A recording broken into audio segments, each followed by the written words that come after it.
Assalamualaikum warahmatullahi wabarakatuh. Perkenalkan, nama saya Densi Ramadan, NPM 5021102. Di sini saya akan menyampaikan materi mengenai pengembangan pembelajaran IPS di sekolah dasar berbasis pembelajaran tematik pada K13 dan PPK P5 pada IKM.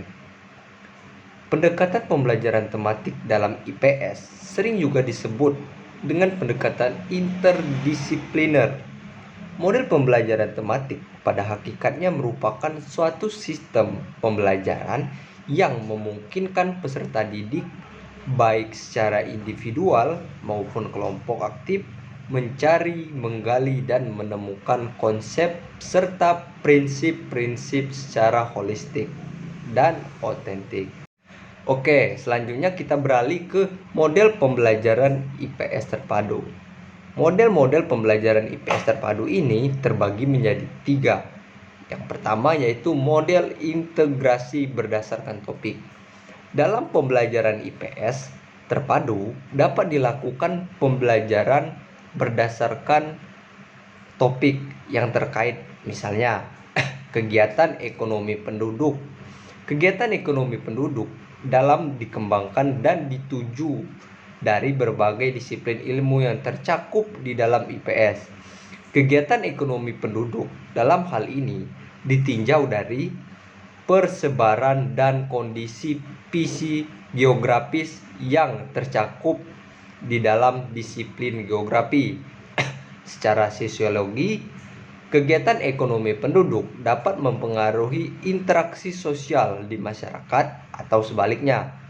Secara historis, dari waktu ke waktu, kegiatan ekonomi penduduk selalu mengalami perubahan. Selanjutnya, penguasaan konsep. Penguasaan konsep tentang jenis-jenis kegiatan ekonomi sampai pada taraf mampu menumbuhkan kreativitas dan kemandirian, dan melakukan tindakan ekonomi dapat dikembangkan melalui kompetensi yang berkaitan dengan ekonomi. Nah, yang selanjutnya, model yang kedua yaitu model integrasi berdasarkan potensi utama. Keterpaduan IPS dapat dikembangkan melalui topik yang didasarkan pada potensi utama yang ada di wilayah setempat. Misalnya contoh, potensi Bali sebagai daerah tujuan wisata dalam pembelajaran yang dikembangkan dalam kebudayaan Bali, dikaji dan ditinjau dari faktor alam, historis, kronologis, dan kausalitas, serta perilaku masyarakat terhadap aturan-aturan. Melalui kajian potensi utama yang terdapat di daerahnya atau di daerah tersebut, maka peserta didik selain dapat memahami kondisi daerahnya, juga sekaligus bisa memahami kompetensi dasar yang terdapat pada beberapa disiplin yang tergabung dalam ilmu pengetahuan sosial. Model pembelajaran yang ketiga yaitu model integrasi berdasarkan permasalahan. Model pembelajaran terpadu pada IPS yang lainnya adalah berdasarkan permasalahan yang ada. Contoh, tenaga kerja Indonesia ditinjau dan dari beberapa faktor sosial yang mempengaruhinya. Di antaranya adalah faktor geografi, ekonomi, sosiologi, dan historis. Baik, yang selanjutnya yaitu penerapan pendekatan tematik dalam pembelajaran IPS di SD. Tujuan dari proses pendidikan di sekolah dasar adalah agar siswa mampu memahami potensi diri, memiliki peluang, dan memahami tuntutan lingkungan, serta dapat merencanakan masa depan mengenai serangkaian keputusan yang paling mungkin bagi dirinya. Nah, selanjutnya kita akan memasuki ke pelaksanaan pembelajaran tematik. Pelaksanaan pembelajaran tematik IPS di sekolah dasar harus didasarkan pada rambu-rambu umum yang dikemukakan Depdiknas 2007 sebagai berikut. A. Tidak semua mata pelajaran harus dipadukan. B. dimungkinkan terjadi penggabungan kompetensi dasar lintas semester pada kelas yang sama. Yang selanjutnya, kompetensi dasar yang tidak dapat dipadukan. Jangan dipaksakan, namun dapat dipelajarkan melalui tema lain maupun disajikan secara tersendiri. Selanjutnya, kegiatan pembelajaran ditekankan pada kemampuan membaca, menulis, dan berhitung, serta penanaman nilai-nilai moral atau karakter.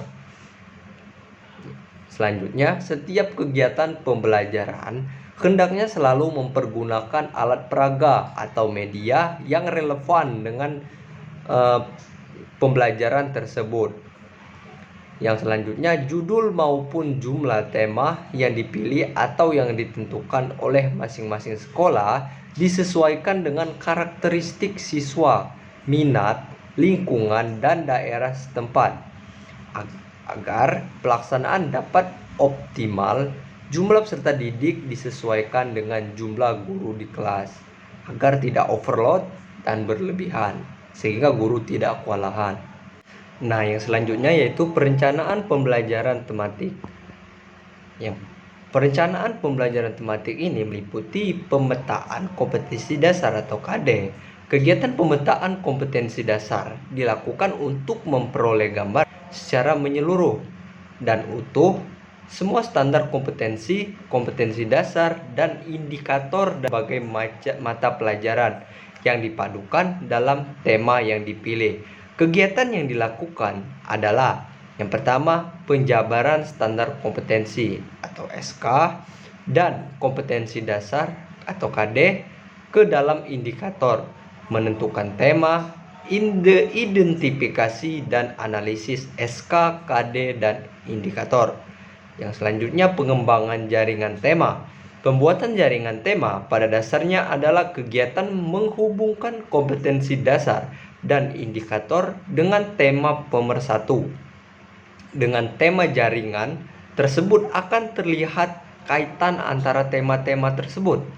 Kompetensi dasar dan indikator dari setiap mata pelajaran jaringan tema ini dapat dikembangkan sesuai dengan alokasi waktu setiap tema tertentu. Mengembangkan silabus. Hasil seluruh proses yang telah dilakukan pada tahap-tahap sebelumnya dijadikan dasar dalam penyusunan silabus. Komponen silabus terdiri dari standar kompetensi dasar, indikator, pengalaman belajar, alat atau sumber, dan penilaian. Yang selanjutnya, penyusunan rencana pelaksanaan pembelajaran atau RPP. Kemudian penilaian pada pembelajaran tematik, yaitu penilaian dalam pembelajaran tematik adalah suatu usaha untuk mendapatkan berbagai informasi secara berkala, berkesinambungan, dan menyeluruh tentang proses dan hasil dari pertumbuhan dan perkembangan yang telah dicapai oleh anak didik melalui program-program kegiatan pembelajaran. Baik, selanjutnya kita akan beralih ke pembelajaran IPS di SD berbasis PPK dan P5 pada IKM.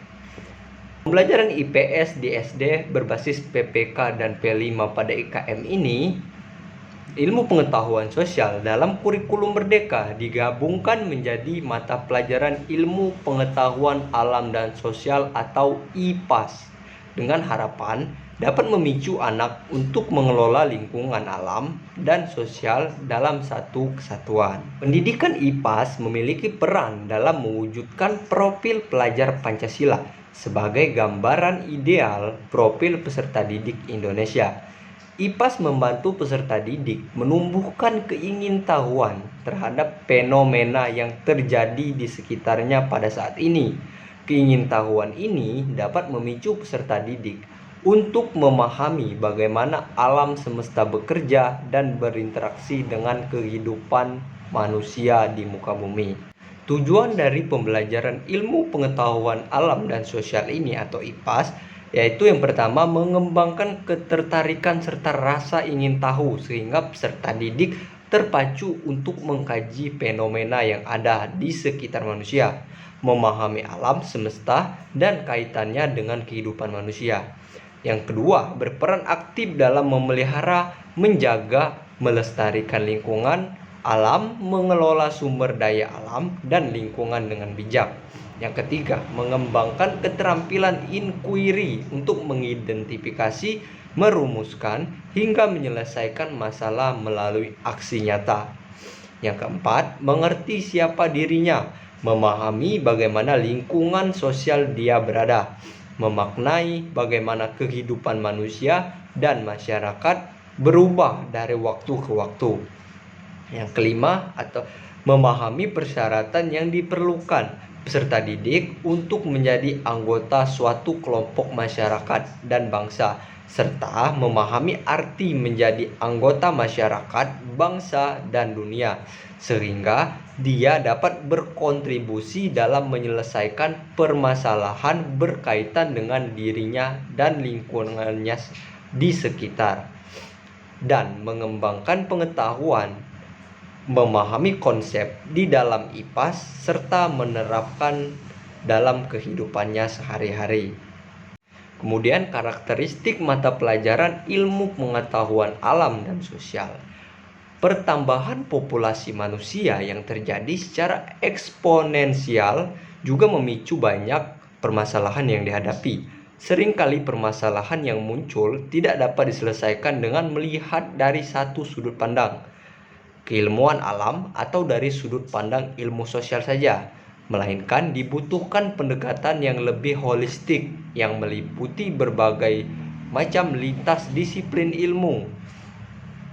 Untuk memberikan pemahaman ini kepada peserta didik, pembelajaran ilmu pengetahuan alam dan ilmu pengetahuan sosial perlu dipadukan menjadi satu kesatuan yang kemudian kita sebut dengan istilah IPAS. Kemudian kita akan membahas capaian pembelajaran mata pelajaran ilmu pengetahuan alam dan sosial di setiap fase. Yang pertama, fase A, umumnya untuk kelas 1 dan 2 SD. Program MI, program paket A. Di fase ini, umumnya peserta didik bisa mengoptimalisasi kemampuan inderanya untuk mengamati, bertanya, mencoba, dan menceritakan pengalaman belajar yang telah diperoleh terkait peristiwa yang terjadi di lingkungan sekitar, baik secara verbal maupun nonverbal, dengan menggunakan berbagai media, baik gambar, simbol, atau karya. Yang kedua yaitu fase B, yang umumnya untuk kelas 3, kelas 4 sekolah dasar, MI, program paket A. Pada fase B ini, peserta didik mengidentifikasi keterkaitan antara pengetahuan yang baru saja diperoleh, serta mencari tahu bagaimana konsep-konsep ilmu pengetahuan alam dan sosial berkaitan satu sama lain yang ada di lingkungan sekitar dalam kehidupan sehari-hari. Dan yang selanjutnya yaitu fase C, umumnya untuk kelas 5 dan kelas 6 sekolah dasar.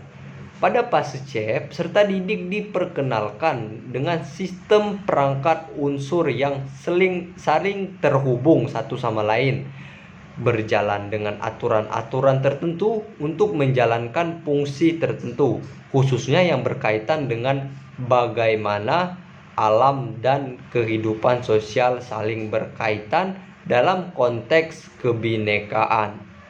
Baik, itulah tadi penyampaian materi dari saya. Kurang dan lebihnya saya mohon maaf. Kepada Allah saya mohon ampun. Wabillahi taufiq wal hidayah. Wassalamualaikum warahmatullahi wabarakatuh.